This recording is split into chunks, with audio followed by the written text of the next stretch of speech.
கொண்டு வந்துட்டுருக்குறோம். இன்றைக்கும் கூட ஒரு அழகான ஒரு பெண்ணை பற்றி வேதத்தில் எழுதப்பட்ட ஒரு ரகசியமான குறிப்புகள்னு கூட சொல்லலாம். அப்படிப்பட்ட ஒரு பெண்ணை பற்றி நம்ம நிச்சயமாக பார்க்கலாம். 2 ராஜாக்கள் 22ஆம் அதிகாரம் 14 முதல் 20 வசனம் வரை, அதே போல 2 நாளாகமும் 34ஆம் அதிகாரம் 23 முதல் 33 வசனம் வரை இந்த பெண்ணை பற்றின குறிப்புகள் இருக்குது. இந்த பெண்ணுடைய பெயர் என்னன்னா உல்தாள். உல்தாள் அப்படின்றது தான் அந்த பெண்ணுடைய பெயர். இது கொஞ்சம் நம்ம கேள்விப்படாத பெயர், உல்தாள் அப்படின்ற பெயர். இந்த பெண்ணுக்கு என்ன மேன்மை அப்படின்னா, இந்த பெண் ஒரு தீர்க்கதரிசினி. அவங்க எப்படிப்பட்டவர்களாக இருக்கிறார்கள்? தீர்க்கதரிசியாக இருக்கிறார்கள். இந்த 2 ராஜாக்கள் அப்படின்னு நம்ம வாசிக்கிறப்ப நமக்கு தெரியுது, ராஜாக்கள் காலத்தில் இவங்க தீர்க்கதரிசியாக இருந்திருக்கிறாங்க அப்படின்னு சொல்லிட்டு.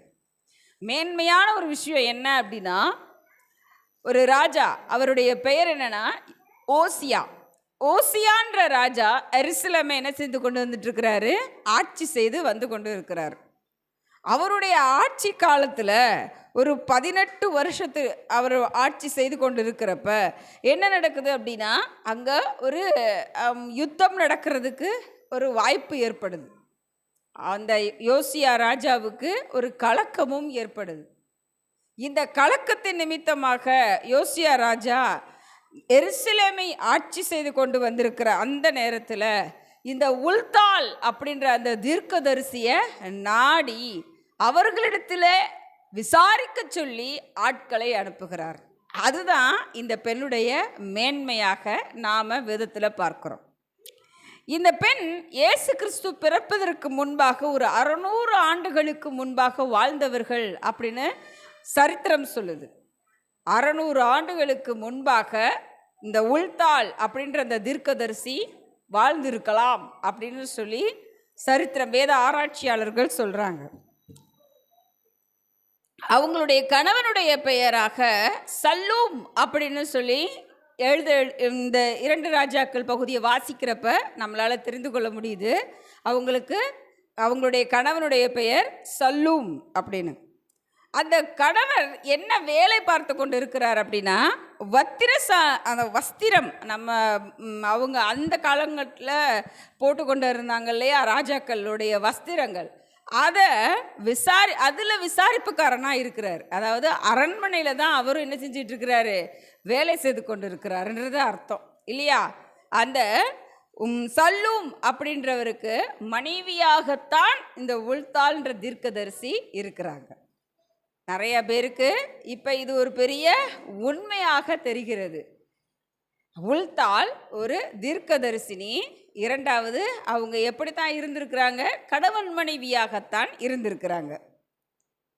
எரேமியா, செப்பனியா அப்படின்னு பெரிய பெரிய தீர்க்கதரிசிகள் இருந்த காலகட்டத்தில் தான் இந்த உல்தாள்ன்ற தீர்க்கதரிசியும் இருந்திருக்கிறாங்க.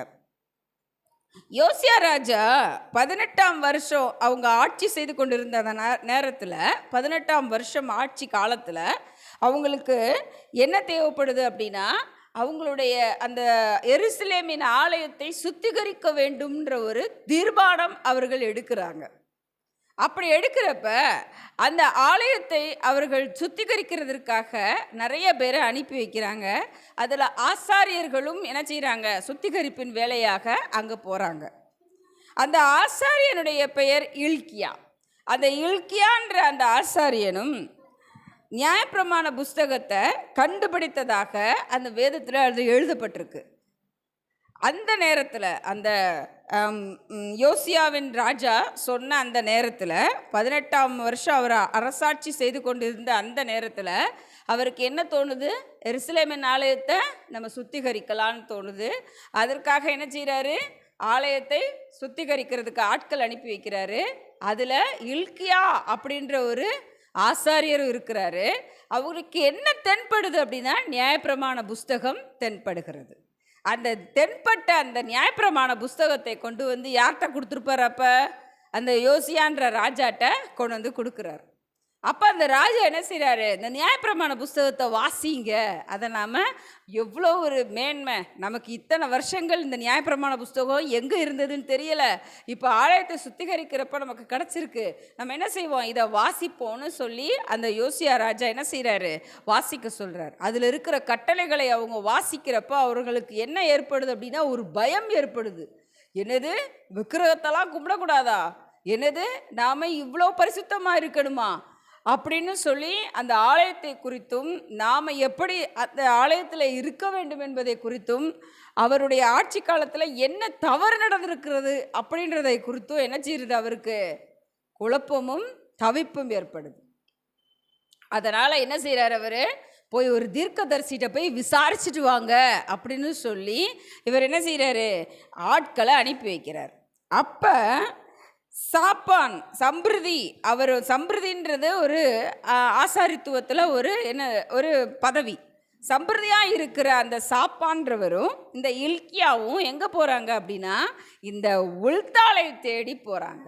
அங்கே போய் அவங்கள்ட்ட என்ன செய்கிறாங்க, இந்த மாதிரி நடக்குது, நாங்கள் நியாயப்பிரமாண புஸ்தகத்தை கண்டுபிடித்தோம், அதில் எழுதப்பட்டிருக்கிற வார்த்தையை பார்க்குறப்ப யோசியா ராஜாவுக்கு ஒரு குழப்பம் ஏற்படுது, அதனால் நீங்கள் என்ன பண்ணுங்க, இதற்கு ஆண்டவர் என்ன சொல்கிறாருன்றதை கேட்டு சொல்லுங்கன்னு சொல்கிறாங்க. கர்த்தரிடத்தில் உள்தால் விசாரித்து யோசியா ராஜாவுக்கு சொல்லக்கூடிய மேன்மையான வார்த்தைகளைத்தான் இந்த 2 ராஜாக்கள் பகுதியில் நம்ம வாசிக்கிறோம். 2 ராஜாக்கள் 22ஆம் அதிகாரம், 2 ராஜாக்கள் 22ஆம் அதிகாரம் 19ஆம் வசனம் இப்படியாக சொல்லுது, நான் இந்த ஸ்தலத்திற்கும் அதன் குடிகளுக்கும் விரோதமாக அவர்கள் பாலும் சாபமும் ஆவார்கள் என்று சொன்னதை நீ கேட்டபோது உன் இருதயம் இளகி நீ கர்த்தருக்கு முன்பாக உன்னை தாழ்த்தி உன் வஸ்திரங்களை கிழித்து கொண்டு எனக்கு முன்பாக அழுதபடியினால் நானும் உன் விண்ணப்பத்தை கேட்டேன். இது யார் சொல்கிற வார்த்தை? கர்த்தர் சொல்லுகிற வார்த்தையாக உள்தால் அந்த இல்கியாவிடத்துலையும் சாப்பானிடத்துலையும் சொல்கிறாங்க. ராஜாட்ட போய் சொல்லுங்க. ராஜா என்ன செய்கிறாரு, இந்த மக்களுக்காக, இந்த இஸ்ரவேல் தேசத்து மக்களுக்காக என்ன செய்கிறாரு, இந்த யுத்தம் நடந்தால் இவங்க எல்லாரும் என்ன செஞ்சிருவாங்க, அழிஞ்சு போவாங்களே, ஐயோ ஆண்டவர் அனுமதிச்சிட்டாரே, நம்ம தப்பு பண்ணனால தானே இதெல்லாம் நடந்துருச்சு அப்படின்னு நினச்சி என்ன செய்கிறாரு, சாம்பலில் நின்று அழுகிறாரு. அப்படி அந்த அழுத அந்த சத்தத்தை கேட்டு தான் அவங்க என்ன செய்கிறாங்க, கர்த்தர் உள்தாளோடு பேசி உள்தால் அந்த மக்களிடத்தில் சொல்கிறாங்க.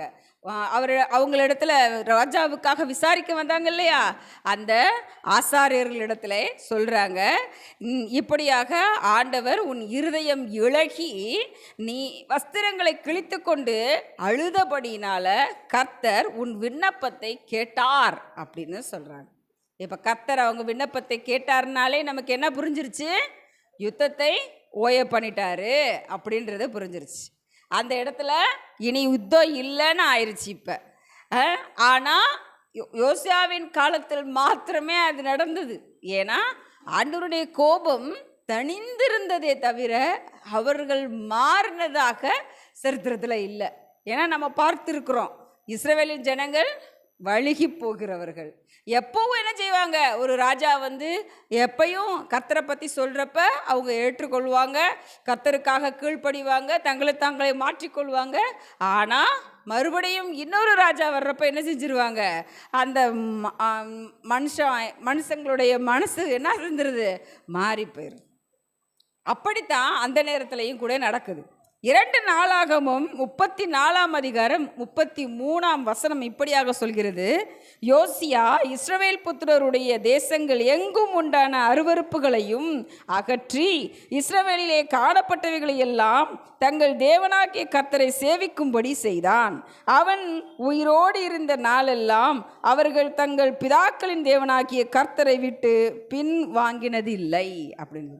இதை வாசிக்கிறப்ப நமக்கு புரியுது, அவர் என்ன செஞ்சிட்டாரு, விக்கிர தோப்புகளெல்லாம் அகற்றிட்டாரு, எல்லா விக்கிரங்களையும் அந்த நாட்டை விட்டு அகற்றிட்டார். யோசியா தவறு செய்தோம்ன்றதை புரிஞ்ச பிறகு அந்த தவறில் இருந்து அவர் என்ன பண்ணிட்டாரு, அந்த நாட்டு மக்களையே விடுவிக்கிறாரு, கர்த்தரையே சேவியுங்கள்னு சொல்லி கொடுக்கிறாரு. அதன்படி அவர்களும் கர்த்தரையே சேவித்தார்கள். கர்த்தர் அவர்களிடத்தில் இருந்து என்ன செஞ்சிட்டாரு? யுத்தத்தை ஓய செய்திருந்தார். யோசியாவின் காலத்தில் இப்படியாக நடந்தது. ரொம்ப சந்தோஷமான ஒரு நிகழ்வு இல்லையா? உள்தாள்ன்ற தீர்க்கதரிசினால யோசியாவுக்கு சொல்லப்பட்ட இந்த தீர்க்க தரிசனம் தான் வேதத்தில் எழுதப்பட்ட சத்தியம். இந்த உள்தாளுக்கு இருக்கிற அந்த மேன்மை தான் நாம் காணக்கூடிய ஒரு விஷயமாக இருக்குது. எல்லா பெண்களுக்கும் ஆண்டவரிடத்திலே அன்பு உண்டு. எல்லா பெண்களும் என்ன செய்கிறாங்க? ஆண்டவரை நேசிக்கிறாங்க. தாங்களும் ஒரு ஊழியக்காரியாக கர்த்தரிடத்தில் நின்று ஜெபிக்க வேண்டும், மற்றவர்களுக்காக விண்ணப்பம் செய்ய வேண்டும். இது எல்லாருக்கும் உள்ள விஷயம். ஆனால் உள்தாளை போல தன்னுடைய மேன்மையான அந்த தீர்க்க தரிசனத்தை எப்படி சொன்னாங்க? அவங்க மறைக்காதபடிக்கு, நீ அழுதப்பா, ஆனால் தவறு செய்தது உன் நாட்டில் உள்ள மக்கள், அதனால் ஆண்டவர் என்ன செஞ்சிட்டாரு? இப்போ உன்னிடத்துல இருந்து அந்த சாபத்தை நீக்கி போட்டார். இவ்வளவு தீர்க்க தரிசனத்தையும் இவ்வளவு அதிகாரத்தோட அந்த உள்தாள்ன்ற பெண் சொன்னாங்க. அப்படின்னா இதிலிருந்து நாம் தெரிந்து கொள்ள வேண்டியது என்ன அப்படின்னா, கர்த்தரிடத்தில் நாம் வைக்கிற நேசமும் பாசமும் அன்பும் எவ்வளவு உண்மையோ அவ்வளவு தூரம் உண்மையாக இருக்க வேண்டும். கர்த்தருடைய வார்த்தைக்கும் அவருடைய வார்த்தைக்கு கீழ்ப்படிந்து அவர் என்ன சொல்கிறாரோ அதை தைரியமாக நிதானத்தோடு செய்யும் பொழுது நிச்சயமாக கர்த்தருடைய பங்காக ஒரு உள்தாளை போல நம்மளையும் ஆண்டவர் என்ன செய்வார்? எடுத்து பயன்படுத்துவார். ஒரு தீர்க்க தரிசியாக உள்தாளை பயன்படுத்தினது போல நல்ல ஊழியக்காரியாக, நல்ல ஒரு வீட்டு எஜமானியாக, நல்ல விசாரிக்கக்கூடிய ஒரு பெண்ணாக, ஒரு நல்ல ஸ்திரீயாக நிச்சயமாக நம்மளையும் எடுத்து பயன்படுத்துவாள். அதற்கு நாம் இருக்கிற சூழ்நிலை நமக்கு தடையாக இல்லை, ஆனால் நாம் நடந்துக்கிற நடக்கை தான் நமக்கு தடையாக இருக்கிறது. அதிலிருந்து நாம் விடுபட்டு கர்த்தரிடத்தில் அன்பும் சிநேகமும் நேசமும் வைத்து அவருடைய கற்பனைகளுக்கு கீழ்ப்படிந்து நியாயப்பிரமாணத்தின்படி நடக்கும்போது நிச்சயமாக தேவன் நம்மளை ஆசீர்வதிப்பார். ஆமென், ஆமென், ஆமென். ஹல்லேலூயா. உள்தாள்